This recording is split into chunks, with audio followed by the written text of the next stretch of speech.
Hey everybody, it's Neil. Check out what I have here. I have this furniture repair kit, and what it comes with is, I'm just gonna open it from the bottom because it's already open, is we get all these markers basically, and some other stuff I was like too.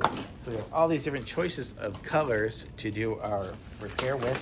We get a little piece of sandpaper, and I mean little, and then we get a little scraper dealie, I guess, to smooth it out on. So like if I was to do it on this, I'll just show you here on this. I can just kind of sand this paper, this thing here, and then if it has, you know, some discoloration and I want it to be lighter instead of darker, I can go ahead and pick this one here. I guess is a touch-up marker. It looks like it's white. I have some scissors.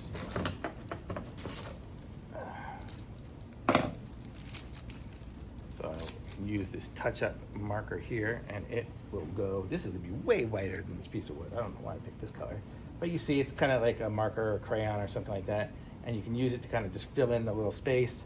And then when you want it there, you can smooth it out with this, and use it to fill in the little areas, and it will smooth it out. And that's kind of basically how it works. So if you have like some floorboards that are kind of yucky or something like that, you probably don't want to use white. But if it was, I don't even know what color this wood is. Is it this color maybe? To me, that looks like it's that color. Let's try that instead. Oh, mind you, I am colorblind. That's why I'm just guessing. So I don't know what I'm doing. Okay, so if we had this here, and let's say I wanted to make this, cover it up. Look at that, covering up that dark spot right there. Get a bunch of it on there.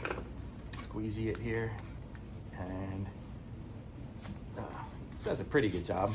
I'm gonna say I would probably want to sand it first and do it way better, but you get the idea. I can get some of the stuff off of here. And basically, I'm covering up most of that dark spot. Now it's a lot lighter, so pretty cool actually. Nice thing. Makes it a little bit crayony, but I'm gonna guess it'll dry eventually. So pretty cool. Thumbs up.